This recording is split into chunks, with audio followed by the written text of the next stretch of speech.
1765, the year Britain taxed daily life. In 1765, Britain crossed a line it had not crossed before.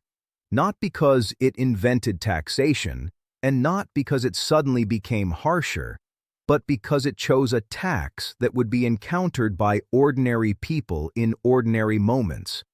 The change was not primarily in the size of the bill. It was in the location of the pressure. Up to this point, the most visible imperial taxes and duties in the colonies had been tied to trade. They were felt first in ports and warehouses, at customs houses, along shipping routes, and inside the calculations of merchants. Even when those costs rippled outward into prices and availability, many colonists still experienced them as something happening in commerce, at the edges of daily life rather than inside it. The Stamp Act moved taxation from the edges to the center. Instead of taxing what entered and left the colonies, Britain taxed the paper that made colonial society function, not metaphorically, literally. It was a requirement that many common documents and printed materials be produced on special stamped paper or carry an official stamp for them to be recognized as legal and valid. That small administrative requirement carried enormous meaning because paper was not a luxury in the colonies. Paper was infrastructure. It was the medium through which law was enforced, property was transferred, debts were recognized, business was conducted, news was shared, and public life was organized. A trade duty could be avoided by changing a supplier or a route, by delaying a shipment, by choosing not to buy a particular imported good. A stamp duty could not be avoided without withdrawing from the normal operations of society. The Stamp Act applied to a wide range of items that colonists used constantly, legal documents such as contracts, deeds, wills, and court filings, licenses for certain activities, newspapers and pamphlets, almanacs, printed advertisements, and even everyday entertainment like playing cards and dice. The list mattered less than the message. Participation itself now had an imperial price attached to it. British officials believed this was a rational solution to a practical problem.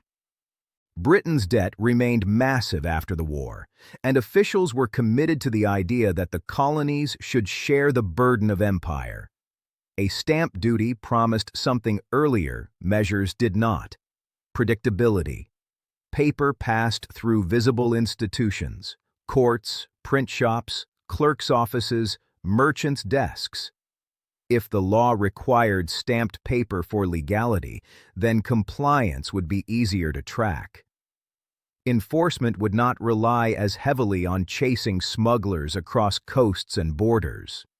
The revenue stream would be steadier. From London's perspective, this looked efficient rather than aggressive. Britain itself used stamp duties. In the British system, stamped paper was a familiar tool of revenue. It was administrative, not theatrical. But the colonies were not Britain, and colonists did not experience the law the way metropolitan officials imagined. In the colonies, paper carried legitimacy in a very particular way. It did not merely record decisions, it made decisions real. A deed established ownership. A contract created obligation. A court document turned a dispute into a legal process. A newspaper linked distant towns into a shared conversation. A pamphlet could spread an argument from one colony to another in days. Paper was how colonial society communicated with itself and proved itself to itself. To tax paper was to tax those proofs. That is why the Stamp Act felt intrusive even before anyone calculated how much it would cost. The law's structure made the intrusion obvious. If a legal document required a stamp, then the empire was not just asking colonists to contribute. The empire was inserting itself into the mechanism that made colonial life orderly. It was placing an imperial mark on the processes that colonists had long managed locally. This was not the same as regulating trade. Regulating trade had always been explained as imperial coordination, aligning the colonies with a broader commercial system. Colonists could dislike it and still interpret it as part of a shared imperial economy. The Stamp Act could not be interpreted the same way because it was not primarily about shaping commerce.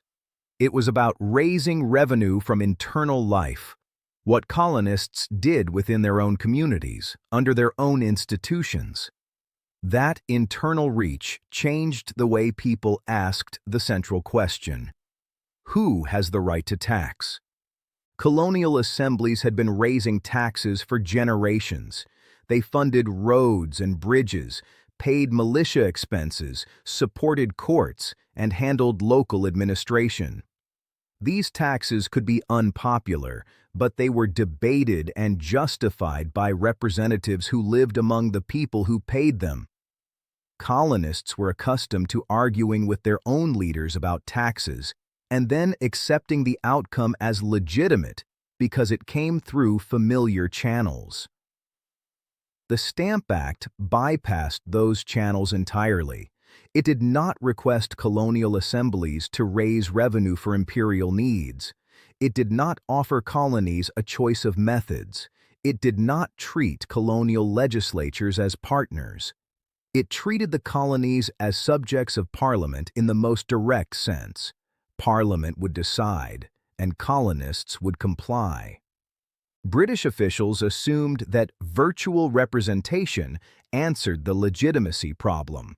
Parliament, they argued, represented the interests of the whole empire, even if not everyone voted for its members. This idea had long existed in British political life. Many people in Britain lacked the vote, yet taxes still applied to them. From London's perspective, the colonies were not exceptional. Colonists heard that argument and found it inadequate because representation in the colonies was not an abstract concept. It was lived experience. Local representatives were accessible. Assemblies were familiar. Political accountability, imperfect as it was, existed. A distant parliament that colonists did not elect and could not influence felt categorically different, even if British constitutional theory said otherwise. The Stamp Act made that difference unavoidable because it reached people who did not see themselves as political actors. A printer could not simply opt out of the tax without shutting down a business. A lawyer could not practice in an unstamped court system if documents were invalid. A farmer might never import molasses, but could still be pulled into a legal dispute that required stamped filings. A small-town merchant could still rely on contracts and receipts. A church could still circulate printed materials. The tax sat on top of daily function like a toll gate. To understand why this felt so immediate, imagine the ordinary paper trail of a functioning colony. A land transfer required a deed. A deed might be copied and recorded. A merchant agreement required a contract. A debt might require a note, then a summons, then a court filing. A ship might require clearances and insurance documents. A tavern might require a license. A newspaper was printed weekly and carried advertisements, notices of auctions, shipments, runaway servants, and public announcements. Printed pamphlets carried sermons and political arguments. In many towns, the printed page was the bridge between private life and public life. Now place a stamp requirement on top of those routines, and the law becomes something that can interrupt normal life by administrative design. If stamped paper is scarce, courts slow down. If stamps are expensive, legal disputes become harder to pursue. If stamps must be purchased from official distributors, then those distributors become visible points of imperial authority inside colonial communities. The tax is collected not only in money, but in dependence on an imperial supply chain for the validity of local actions. This is another reason the Stamp Act was different from customs duties. Customs duties sat at the coastline. They could be endured as a border cost, an inconvenience tied to shipping and imports. Stamps sat inside towns and counties, inside the machinery of colonial governance itself. A customs officer might be avoided by a person who never traded overseas. A stamp distributor could not be avoided by anyone who needed the protection of courts or the recognition of contracts. The act also touched speech. Newspapers and pamphlets were not only commercial products, they were instruments of shared understanding. Print culture had been expanding steadily in the colonies. When a law taxes printed material, it creates the impression, whether intended or not, that the empire is placing a price on communication. British officials did not necessarily intend to silence colonial voices. They intended to tax a reliable medium. But intentions do not control perception. Colonists would not evaluate the Stamp Act solely by revenue. They would evaluate it by what it seemed to authorize: the ability of Parliament to place a financial gate on law and on print. And this gatekeeping effect was built into the law's design. Because the stamp was a marker of validity, the tax was self-reinforcing. A person could refuse to pay, but the refusal would have consequences that were immediate and practical: an invalid contract, an unusable court document, a newspaper that could not be lawfully printed. The tax did not require soldiers in the street to feel coercive. It required only the normal functioning of society to create pressure. This is why the Stamp Act became a test of legitimacy. If Parliament could do this, if it could tax the tools that made society work, then Parliament was not merely coordinating trade or managing borders. It was asserting a form of internal sovereignty. The Stamp Act forced that question into the open by making taxation unavoidable and visible. Every stamp would become a reminder. Every stamped document would be a quiet statement that Parliament could reach into the colonies without asking. Every court filing would carry a mark of imperial power. Every newspaper printed on stamped paper would make a political question unavoidable. If the empire can tax the paper that carries our law and our speech, what can it not tax? 1765 was not louder than the years before it. It was closer. And when authority moves closer, into contracts, courts, and printed words, people stop treating it as background and start treating it as a presence. That is what the Stamp Act did before the first stamp was even sold. It made imperial power personal. The Stamp Act did not emerge from confusion or urgency in Britain. It emerged from confidence. By 1765, Parliament believed it had already resolved the most difficult question facing the empire: whether it could impose direct authority on the American colonies without destabilizing them. The events of the previous year had provided an answer Britain found reassuring. The Sugar Act had been enforced. Admiralty courts had operated. Colonial protests had appeared in print and petition, but they had not interrupted trade or threatened imperial control. Revenue collection, though limited, had demonstrated feasibility. The system had bent, but it had not broken. This outcome shaped British thinking far more than colonial argument. In London, resistance was interpreted not as a constitutional warning, but as a predictable reaction to adjustment. Officials believed that any population asked to contribute more would complain initially, then adapt.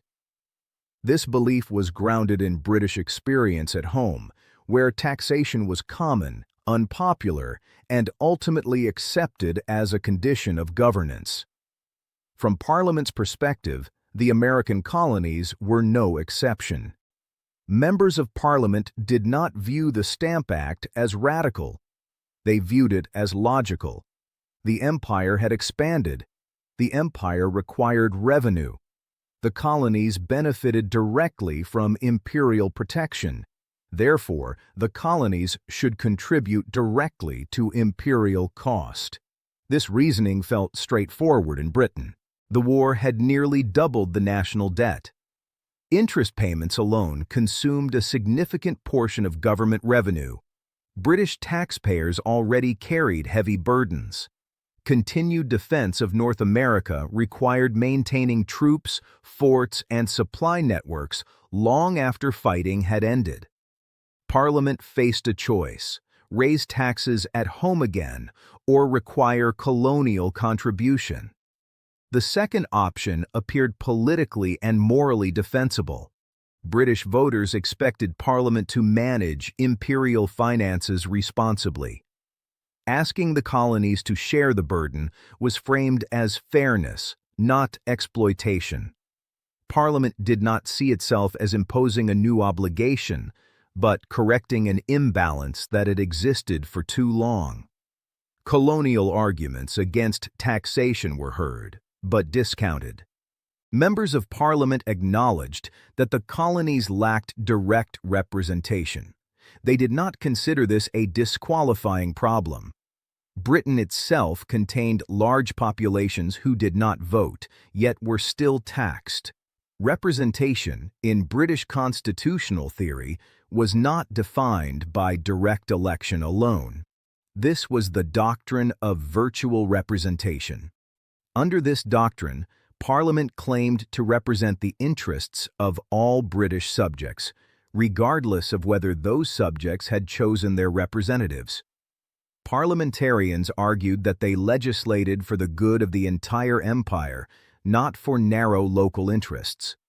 In Britain, this idea was accepted as a practical necessity. In the colonies, it would become a source of conflict. But in 1765, Parliament did not believe it was ignoring colonial rights. It believed it was exercising legitimate authority. Colonial assemblies were viewed as subordinate bodies, created to manage local affairs under parliamentary supremacy. They were not partners in imperial decision-making. This hierarchy was assumed, not debated. As a result, Parliament did not consult colonial legislatures before passing the Stamp Act.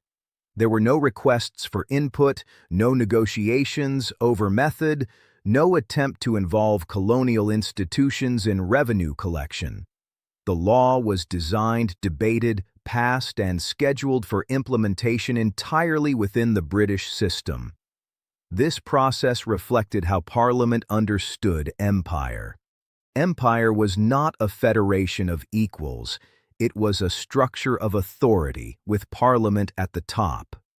Local institutions existed to carry out policy, not to approve it. This assumption shaped the Stamp Act's design. The law was comprehensive. It specified which materials required stamps, how stamps would be distributed, and how violations would be punished. It did not leave room for colonial modification. Compliance was expected, not negotiated. British officials believed this clarity would reduce conflict. Ambiguity, they argued, invited evasion. Firm rules encouraged acceptance. Once colonists adjusted to the system, resistance would fade, just as it had in Britain after earlier tax increases. This belief reflected a fundamental misunderstanding of colonial political culture. In Britain, taxation was experienced as distant and impersonal. Parliament was familiar. Its authority, though often criticized, was accepted as part of national life. In the colonies, political participation had developed differently. Colonial assemblies exercised real power over taxation. Local representatives debated rates, justified decisions, and responded to constituents. Even unpopular taxes were accepted because colonists recognized the institutions imposing them as their own. Parliament underestimated how much this difference mattered. From London, the Stamp Act looked like an administrative adjustment. From the colonies, it looked like a bypass. The law did not ask colonial assemblies to raise revenue for imperial needs. It simply asserted Parliament's right to do so directly. That assertion, rather than the amount of money involved, became the central issue. Yet Parliament did not anticipate this reaction. Debates in Britain focused on practicality, not legitimacy. Members discussed revenue projections, administrative efficiency, and enforcement logistics. Colonial objections were framed as economic inconvenience rather than constitutional concern. There was little sense that the Stamp Act might alter the relationship between Britain and the colonies fundamentally. This lack of concern extended to the tone of the law itself. The Stamp Act did not include provisions acknowledging colonial sensitivity. It did not signal flexibility or invite dialogue. It assumed compliance as a matter of course. British officials expected that once colonists realized the tax was modest and unavoidable, opposition would diminish. They believed resistance was fueled by misunderstanding rather than principle. This expectation shaped how Britain prepared for implementation. Stamp distributors were appointed. Administrative structures were established. Deadlines were set. The law moved forward with procedural confidence. What Britain did not prepare for was the speed with which colonists would interpret the law as a statement about authority rather than revenue. By the time news of the Stamp Act reached the colonies, the decision was already final.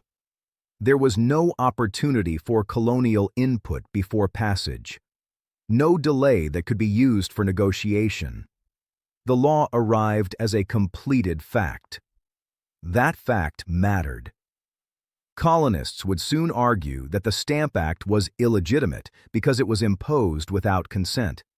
But before they argued, they noticed something simpler. Parliament had decided without them.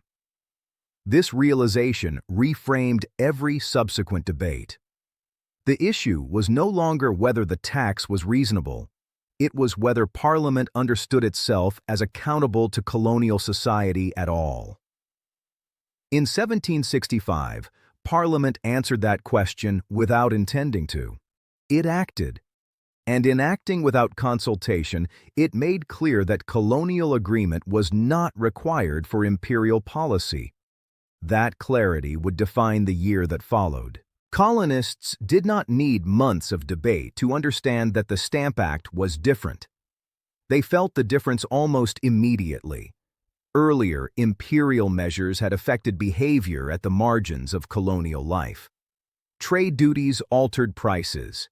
Enforcement disrupted commerce. These changes could be argued over, worked around, or absorbed unevenly depending on one's role in the economy. The Stamp Act did not operate at the margins. It entered the core mechanisms that made colonial society function. This was not simply a matter of cost. It was a matter of presence. Paper carried authority in the colonies in a way few other materials did. It made actions official. It turned agreements into obligations and disputes into legal processes. A stamped document was not merely taxed, it was validated. Without that validation, society slowed or stopped. Colonists recognized immediately that the Stamp Act placed imperial authority inside everyday routines. Courts could not operate normally without stamped filings. Lawyers could not practice law without stamped documents. Merchants could not formalize agreements. Printers could not publish newspapers or pamphlets without purchasing stamped paper. Even activities that seemed far removed from politics, licenses, receipts, advertisements, were now subject to imperial approval. This direct reach mattered because it removed distance. Imperial authority had long existed in theory, but it had been softened by geography and custom. Colonists were used to negotiating enforcement through local officials. The Stamp Act replaced that flexibility with a requirement that could not be negotiated away. If the stamp was missing, the document was invalid. That simple rule carried enormous weight. It meant the empire was no longer regulating outcomes. It was regulating process. It controlled not just what colonists could do, but how they could do it. This distinction reshaped perception. Regulating trade could be framed as economic policy. Regulating legal legitimacy felt like governance itself. Colonists began to see the Stamp Act not as a tax among others, but as a claim over internal authority. British officials failed to anticipate this reaction because they misunderstood colonial habit. In Britain, stamp duties were routine. They existed alongside long-established institutions that Parliament controlled directly. Courts, print culture, and administration were already embedded in the parliamentary system. The stamp was a tool within a familiar structure. In the colonies, those structures had developed differently. Colonial courts operated under local authority. Print culture had expanded without parliamentary oversight. Assemblies controlled internal taxation. Colonists were accustomed to managing their own civic infrastructure. The Stamp Act disrupted that balance. It did not merely raise revenue, it reasserted Parliament's presence inside institutions colonists had come to view as their own. That reassertion felt abrupt because it was. Colonists also understood the precedent. If Parliament could require stamps for legal documents, it could attach conditions to other aspects of life. If legality depended on imperial approval once, it could depend on it again. The Act did not define a limit. It suggested expansion. This realization spread quickly because it required no abstraction. People encountered it directly. A lawyer saw it in court. A printer saw it at the press. A merchant saw it in contracts. Even those who paid little attention to politics understood that something fundamental had shifted. The Stamp Act did not feel like a request. It felt like an assertion. That feeling, more than the tax itself, explains the intensity of the reaction that followed. The law had crossed from regulation into intrusion. And intrusion invites resistance even when costs are small. Opposition to the Stamp Act formed with unusual speed. This was not because colonists were more angry than before. It was because the law left little room for ambiguity. Colonists understood what was at stake almost immediately, and that clarity accelerated response. Printers were among the first to react. Newspapers depended on unstamped paper to exist legally. Without it, publication would stop. Printers therefore faced a direct choice between compliance and silence. Many chose neither. Instead, they used their presses to explain the law, criticize its implications, and circulate arguments questioning its legitimacy. Lawyers followed quickly. Courts depended on stamped documents to function. Lawyers recognized that the Stamp Act threatened not just their income, but the integrity of legal process. They articulated objections grounded in English legal tradition, emphasizing jury trials, consent, and the limits of parliamentary authority. Merchants supported opposition because legal infrastructure underpinned commerce. Contracts, insurance, debt instruments, and licenses all depended on paper. A tax that disrupted legal certainty threatened trade at every level. Ordinary colonists joined because the tax touched their lives directly. This breadth of impact produced a reaction unlike earlier resistance. Opposition was not confined to ports or elites. It spread across professions, regions, and social classes. The language of resistance also changed. Earlier protests had emphasized economic harm and administrative inconvenience. Opposition to the Stamp Act emphasized legitimacy. Colonists argued that Parliament had no right to tax them internally without consent. They framed their objections as constitutional, not merely practical. This framing mattered. By grounding resistance in British political tradition, colonists positioned themselves as defenders of liberty rather than challengers of authority. They cited the rights of Englishmen. They appealed to precedent. They insisted they were preserving the empire's principles, not undermining them. At the same time, tone hardened. Petitions became firmer, resolutions became more direct. Pamphlets became less deferential. Colonists no longer asked whether Parliament might reconsider. They asserted that Parliament must. This assertiveness reflected confidence rather than rebellion. Colonists believed their arguments were correct. They believed British tradition supported them. They believed Parliament had erred. British officials misread this shift. They interpreted louder objection as emotional reaction rather than principled opposition. They assumed resistance would fade once colonists realized enforcement was inevitable. This assumption underestimated how widely the Stamp Act had activated political awareness. Because the tax affected daily routines, it made political questions unavoidable. People who had never debated imperial authority now did so because the law demanded compliance in moments they could not ignore. The result was a form of resistance that was organized but not yet centralized. Colonists wrote, they met, they argued, they coordinated informally, they shared language and ideas. They did not yet share a unified plan. But the opposition was no longer accidental. It was deliberate, and it spread faster than Britain expected. By the time opposition to the Stamp Act reached its full intensity, one fact had become unavoidable. The relationship between Britain and the colonies had changed. This change did not occur because colonists suddenly rejected empire. Loyalty still existed. Appeals to the king continued. Many colonists still believed reconciliation was possible, but the assumptions that had once governed that relationship no longer held. Parliament had asserted the right to tax internal colonial life. Colonists had asserted the right to consent. These positions could not both prevail indefinitely. This realization altered political behavior.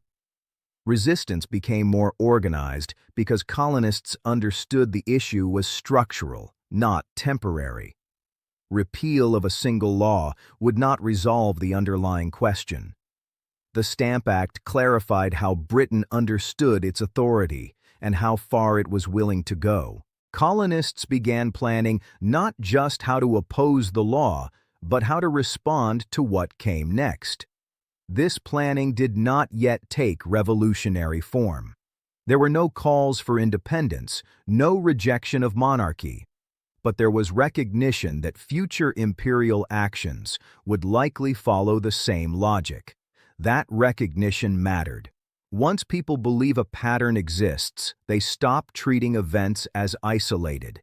They interpret new measures as confirmation rather than surprise. They prepare rather than react. British officials believed firmness would restore order. Colonists increasingly believed firmness would produce further conflict. This divergence created instability even without violence. Each side believed it was acting responsibly. Each side believed the other misunderstood the situation. Each side believed time would favor its position. The Stamp Act did not break the empire, but it crossed a line of expectation. Parliament believed it had acted within its rights. Colonists believed those rights had limits that had now been exceeded. That disagreement could not be resolved through enforcement alone. It required resolution of authority itself. Nothing had collapsed yet. Courts still operated. Trade still moved. Assemblies still met. Daily life continued. But the foundation beneath those routines had shifted. 1765 did not begin the revolution. It made the conflict unavoidable. What followed the passage of the Stamp Act was not confusion, but convergence. Colonial resistance did not simply grow louder in 1765. It grew wider. What had once been expressed through individual professions or isolated assemblies began to move outward, crossing boundaries that had previously limited opposition. This shift was not automatic. For decades, colonial grievances had tended to remain local. A port city protested a trade regulation. A colony argued with its governor. A merchant group petitioned Parliament. Even when multiple colonies experienced similar problems, they addressed them separately, each assuming its case was unique. The Stamp Act disrupted that habit. Because the law applied everywhere and touched nearly everyone, colonists did not need to compare experiences to recognize similarity. A printer in Boston faced the same dilemma as a printer in Philadelphia. A lawyer in Virginia confronted the same problem as a lawyer in New York. Courts, presses, and clerks' offices across the colonies encountered the same requirement at the same time. This simultaneity mattered. It allowed colonists to recognize that they were not reacting to coincidence, but to policy. The issue was not misapplication or local abuse, it was design. As this realization spread, resistance began to take on a collective character. Printers reprinted essays written in other colonies. Newspapers described protests and arguments not as regional events, but as shared responses. Pamphlets circulated explaining the Stamp Act in terms that any reader could understand, emphasizing principles rather than local impact. The language of opposition shifted accordingly. Writers began speaking of the colonies rather than individual provinces. Arguments were framed to apply universally. Constitutional objections were written in ways that could be adopted anywhere without modification. This was a significant change.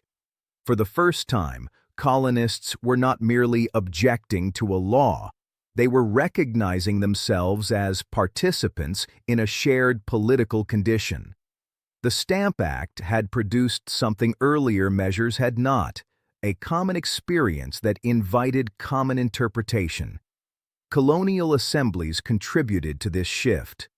Legislatures debated the Stamp Act not only in terms of local harm, but in terms of broader authority. Resolutions passed in one colony were studied in others. Arguments were refined through repetition rather than invention. This did not produce instant unity. Colonies still differed in economic structure, political culture, and tolerance for risk.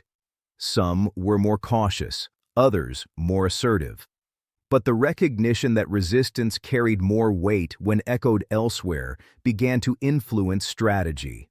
Coordination did not yet mean organization. There was no central leadership directing opposition. No Congress had formed. No formal alliance existed. What existed instead was expectation, the expectation that objections would not stand alone. That expectation altered behavior. Colonists became more deliberate in their language. They avoided narrow claims that applied only to one colony. They emphasized rights, consent, and precedent, concepts that could bind disparate communities together. British officials observed this widening resistance with concern, but not alarm. From London's perspective, colonial opposition still appeared fragmented. There were protests, but they lacked centralized command. There were arguments, but they remained theoretical. There was no unified refusal to comply. Officials assumed this meant resistance would eventually dissolve. They underestimated how collective awareness functions. Shared understanding does not require organization to endure. It requires repetition. Each time a colonist read an argument printed elsewhere, confidence grew that opposition was not isolated. Each time assemblies referenced one another, legitimacy increased. This process strengthened resistance even without formal coordination. Colonists began to see themselves not as separate petitioners addressing a distant authority, but as a population experiencing the same imposition under the same assumptions. That perception changed how future actions would be evaluated. The Stamp Act had created common ground, not because it was the harshest law Britain had passed, but because it made authority unavoidable and shared. By mid-1765, resistance was no longer confined to those directly affected by trade or profession. It had entered political conversation across the colonies. Ordinary people now recognized that the issue at stake was not convenience, but control. This recognition did not yet dictate how resistance would unfold, but it ensured that whatever came next would not be faced alone. And once resistance becomes collective in awareness, even before it becomes collective in action, the balance of power begins to shift. As resistance became collective in awareness, it began to move toward action. This shift did not happen all at once, and it did not happen everywhere in the same way. Colonists were cautious. They understood that protest carried risk, and that open defiance of imperial authority could provoke consequences they were not prepared to face. But the Stamp Act narrowed their options. Because the law conditioned legality on compliance, colonists could not simply ignore it. Courts either used stamped paper or they did not function. Printers either complied or stopped printing. Merchants either validated contracts or accepted uncertainty. Inaction itself became a decision. This forced resistance to become practical. Colonists began asking not just whether the law was legitimate, but how it could be opposed without collapsing daily life. That question produced experimentation rather than a single strategy. One response was refusal. Printers announced they would not use stamped paper. Lawyers declared they would not recognize stamped requirements in court. Merchants pledged to continue business as usual without stamps. These refusals were framed not as rebellion, but as necessity. If the law was illegitimate, compliance would only validate it. Another response was pressure. Stamp distributors, colonial officials appointed to sell and manage stamped paper, became focal points. They were visible representatives of the new system, embedded in communities that now rejected the law. Colonists directed argument and persuasion toward them, urging resignation rather than confrontation. This pressure often remained nonviolent, but it was unmistakable. Public meetings were held, notices were posted, crowds gathered to express opposition. The message was consistent. Enforcing the Stamp Act would isolate those who attempted it. These actions reflected a careful balance. Colonists wanted the law stopped. They did not want chaos. They emphasized unity, restraint, and legitimacy even as they moved beyond petitions and pamphlets. The goal was to make enforcement impossible without framing resistance as lawlessness. This balance shaped tactics. Rather than attacking institutions broadly, colonists targeted points of dependency. The Stamp Act required distributors to function. If distributors resigned, the system stalled. No stamps meant no enforcement without direct intervention from Britain. This logic was simple and effective. Across the colonies, stamp distributors found themselves under intense pressure. Some resigned before the law even took effect. Others delayed assuming their roles. Still others attempted to negotiate compromises that would preserve order without enforcing the tax. Each resignation mattered. It demonstrated that resistance could alter outcomes without overthrowing authority. It also revealed that imperial systems depended on local cooperation to function. Parliament could legislate, but it could not operate without colonial participation. This realization emboldened resistance. Colonists began to understand that power did not reside solely in formal authority. It also resided in compliance, coordination, and legitimacy. If enough people refused to recognize a law, enforcement became costly and unstable. At the same time, colonists remained divided. Some worried that resistance was escalating too quickly. Others feared economic disruption. Loyalists cautioned against actions that might provoke Britain. Merchants worried about trade consequences. Farmers worried about legal uncertainty. These concerns limited how far action went. Resistance was widespread, but it was not reckless. Colonists did not seek to dismantle imperial governance. They sought to prevent the Stamp Act from operating. That distinction mattered. British officials interpreted colonial actions differently. From London, refusal to comply looked like defiance. Pressure on stamp distributors looked like intimidation. The careful balance colonists believed they were maintaining appeared less orderly from across the Atlantic. This difference in interpretation widened misunderstanding. British leaders believed colonial opposition was crossing from argument into disorder. Colonists believed they were acting responsibly to preserve constitutional norms. Each side judged its own actions as restrained and the others as excessive.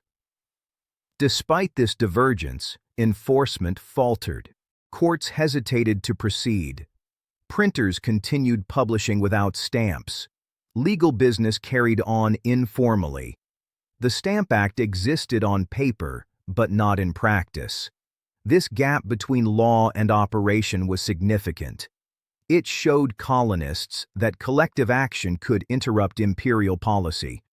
It also showed Britain that legislation alone did not guarantee control.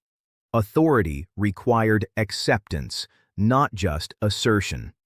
The success of early resistance did not resolve the conflict. It raised stakes. If Britain backed down, it risked undermining parliamentary authority. If it pressed forward, it risked further escalation. Colonists recognized this dilemma and understood that their actions were forcing a choice. That recognition sharpened resolve. By late 1765, resistance to the Stamp Act had moved beyond debate. It had entered daily behavior. Colonists were no longer only arguing about legitimacy. They were acting on their conclusions. This shift did not yet define the future, but it eliminated the past. Once colonists experienced the power of coordinated refusal, it became difficult to imagine returning to passive objection alone. Once Britain experienced open resistance to parliamentary law, it became difficult to ignore colonial opposition as mere noise. The relationship had entered a new phase, not one of open rebellion, but one in which action now accompanied argument and could no longer be separated from it. Britain did not receive news of colonial resistance all at once. Reports arrived unevenly, filtered through governors, customs officials, merchants, and private correspondents. Some accounts emphasized disorder, others downplayed events. Still others framed resistance as temporary agitation that would subside once firmness was restored. This inconsistency shaped Britain's initial reaction. Officials in London understood that the Stamp Act was encountering resistance, but they did not immediately grasp its depth or coordination. They saw resignations, delays, and refusals, but they interpreted them as local problems rather than as a systemic challenge. From Britain's perspective, the law itself remained sound. Parliament had acted within its understanding of authority. The tax was modest. The rationale was defensible. The empire's financial needs were real. If enforcement faltered, the solution appeared straightforward: reinforce it. This logic reflected experience. In Britain, resistance to taxation was common. It was rarely decisive. Governments expected opposition to soften once consequences became clear. Officials assumed the colonies would behave similarly once faced with consistent enforcement.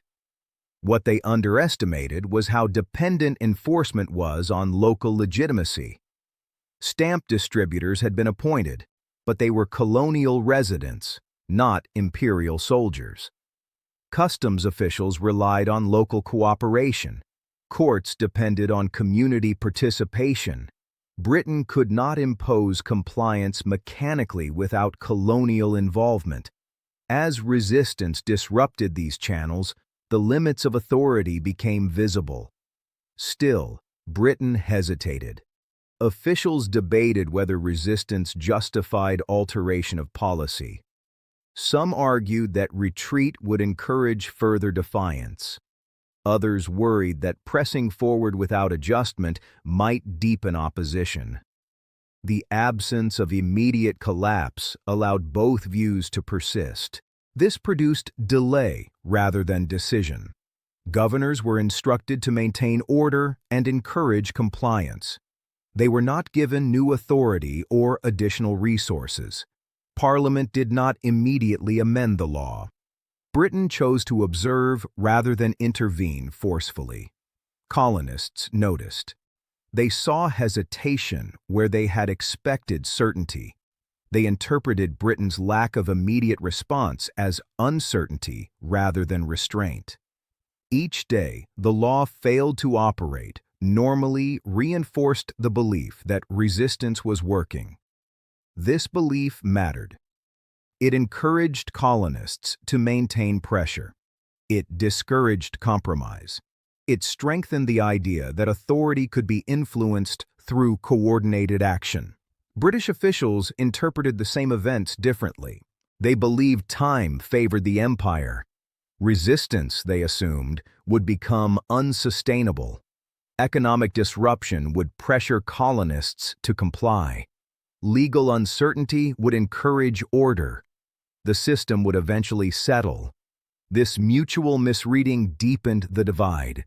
Colonists believed Britain was testing its options. Britain believed the colonies were exhausting themselves. Both sides delayed decisive action while preparing for outcomes they expected. Meanwhile, the Stamp Act remained suspended between law and reality. It existed on paper. It lacked function. This gap created instability. Courts operated inconsistently. Some closed rather than comply. Others proceeded informally. Printers continued publishing without stamps. Legal recognition became uncertain. The very institutions the Stamp Act sought to regulate now operated in a gray space. That gray space was politically significant. It demonstrated that legitimacy did not flow automatically from legislation. It depended on acceptance. Colonists experienced, perhaps for the first time, that coordinated refusal could interrupt governance without replacing it. Britain experienced something equally unsettling. It discovered that authority could be challenged without open rebellion, that resistance could be effective without violence, that compliance could not be assumed even when law was clear. This realization forced reconsideration, even if it did not yet produce change. Officials began asking new questions. Was the Stamp Act enforceable without military presence? Would escalation require force? Could authority be preserved without concession? What precedent would repeal set? These questions had no easy answers. They also could not be postponed indefinitely. As 1765 continued, pressure built on both sides. Colonists maintained resistance. Britain weighed options. The space for quiet adjustment narrowed. Neither side wanted rupture. Both sides feared loss of authority. The empire stood at a moment where action or restraint would shape everything that followed. The Stamp Act had transformed from a revenue measure into a test of power itself. What Britain chose to do next would matter, and what the colonies were now willing to do had already changed. The law had not yet been resolved, but the balance had shifted. By late 1765, the Stamp Act had become something Britain did not anticipate. It was no longer a question of administration. It was a question of authority. The law had been passed. The rationale had been defended. The mechanisms for enforcement had been designed. Yet across the colonies, the act remained suspended between legality and operation. It existed in statute but failed in practice. This failure forced Britain into a narrowing set of options. One option was escalation. Parliament could reinforce the Stamp Act with military presence, expanded enforcement authority, and harsher penalties. It could compel compliance by making refusal costly enough to outweigh resistance. This approach promised clarity, but it carried risk. Military enforcement would confirm colonial fears that Parliament intended to govern by force rather than consent. It would transform resistance from constitutional objection into open defiance. It would also require resources Britain was reluctant to commit. Another option was accommodation. Parliament could amend the law, delay implementation, or repeal the act entirely. This approach promised stability, but it carried its own dangers. Repeal would raise questions about parliamentary sovereignty. If resistance could overturn law, what limits remained on imperial authority? This dilemma had no easy resolution. British officials understood that either path would set precedent. Escalation would normalize coercion. Accommodation would normalize concession. Both outcomes threatened long-term control. As debate intensified, Britain hesitated. The absence of immediate collapse allowed delay to seem reasonable. Trade continued. Violence remained limited. The empire still functioned. Officials hoped the situation might resolve itself without dramatic action. Colonists interpreted this hesitation as leverage. They believed continued resistance would force Britain to choose accommodation over escalation. They also believed unity mattered more than intensity. As long as resistance remained widespread and disciplined, Britain's options would remain constrained. This belief reinforced restraint. Colonists avoided actions that might justify force. They emphasized legality, order, and rights. They framed resistance as preservation rather than rebellion. The goal was to make enforcement impossible without provoking confrontation. Britain observed this discipline with unease. Officials expected resistance to fracture under pressure. Instead, it held. The lack of chaos made it harder to justify harsh measures. The absence of violence complicated the case for force. The Stamp Act had produced a stalemate: law without legitimacy on one side, resistance without resolution on the other. This stalemate exposed a deeper problem. Britain had assumed authority could be asserted independently of consent. The colonies had assumed consent could influence authority. The Stamp Act tested both assumptions simultaneously, and neither fully held. As weeks passed, pressure grew. Merchants worried about uncertainty. Courts struggled with inconsistency. Governors reported difficulty maintaining order without clear direction. Colonial assemblies debated next steps. British officials faced mounting questions in Parliament. Time, which both sides believed favored them, began to feel like a liability. Each delay increased the cost of reversal. Each act of resistance increased the difficulty of enforcement.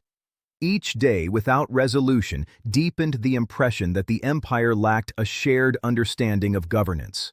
This was not yet a crisis of survival. It was a crisis of definition. What did Parliament's authority mean in practice? What did colonial rights require in fact? Could both coexist under the same imperial structure? The Stamp Act had forced these questions into the open by creating a situation that could not simply be managed away. Britain could not ignore resistance forever.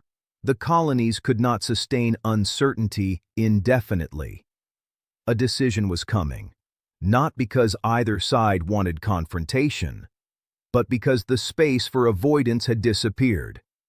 Whatever Britain chose next would define not only the fate of the Stamp Act, but the nature of imperial authority itself, and the colonies were watching closely. As Britain weighed its options, the consequences of colonial resistance continued to accumulate. These consequences were not dramatic in the traditional sense. There was no single breaking point, no decisive confrontation, no collapse of order. Instead, the effects spread quietly through the routines that sustained imperial governance.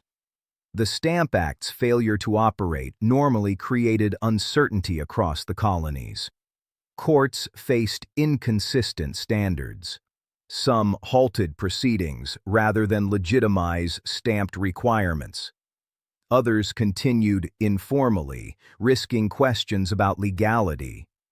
This inconsistency weakened confidence in legal outcomes and strained local authority. Print culture adapted in similar ways. Newspapers continued publishing without stamps. Pamphlets circulated freely. Printers justified their actions as necessary to preserve communication and public understanding. The law's inability to suppress print reinforced the belief that enforcement depended on cooperation rather than command. Economic effects followed. Merchants hesitated to finalize contracts. Credit tightened. Transactions slowed. The uncertainty surrounding legal recognition made risk harder to calculate. While trade did not stop, it became more cautious. These disruptions were manageable in isolation. Together, they signaled instability. Colonial leaders understood this tension and used it deliberately. They argued that resistance was not causing disorder. The law itself was. If Parliament removed the Stamp Act, normal operations would resume. If it insisted on enforcement, instability would persist. This argument framed resistance as corrective rather than destructive. British officials recognized the logic but hesitated to accept its implications. If repeal restored order, it would also confirm that resistance had succeeded. That confirmation risked encouraging similar opposition in the future. Parliament worried not just about this law, but about authority itself. The colonies also absorbed lessons. They learned that resistance could be effective without violence, that unity mattered more than intensity, that legitimacy constrained power. These lessons did not require formal agreement to spread. They emerged through shared experience. This learning altered expectations. Colonists no longer assumed Parliament would adjust policy out of goodwill alone. They understood that pressure mattered. They also understood that restraint preserved credibility. This balance shaped future behavior. Resistance became more strategic. Actions were weighed not just for impact but for perception. Colonists asked whether a tactic strengthened unity or invited repression. This awareness reflected growing political maturity. British officials underestimated this development. They believed resistance would exhaust itself. They assumed economic pressure would push colonists toward compliance. They misjudged the degree to which colonists were willing to tolerate uncertainty to defend principle. This misjudgment deepened the divide. By late 1765, both sides had changed. Britain had learned that authority could be challenged without immediate rebellion. The colonies had learned that challenge could succeed without overthrowing institutions. Neither side yet understood the full consequences of these lessons, but both recognized that the old assumptions no longer applied. The Stamp Act had not simply failed or succeeded. It had redefined the relationship between law and legitimacy. That redefinition could not be undone by enforcement alone, or by repeal alone. It would shape how both sides approached every decision that followed. The year was drawing toward its close. The law remained unresolved, but the outcome was already larger than the Stamp Act itself. The empire had entered a phase where resistance and authority would no longer operate on trust alone. They would operate on power, precedent, and choice. And those choices were now unavoidable. End of the year, 1765.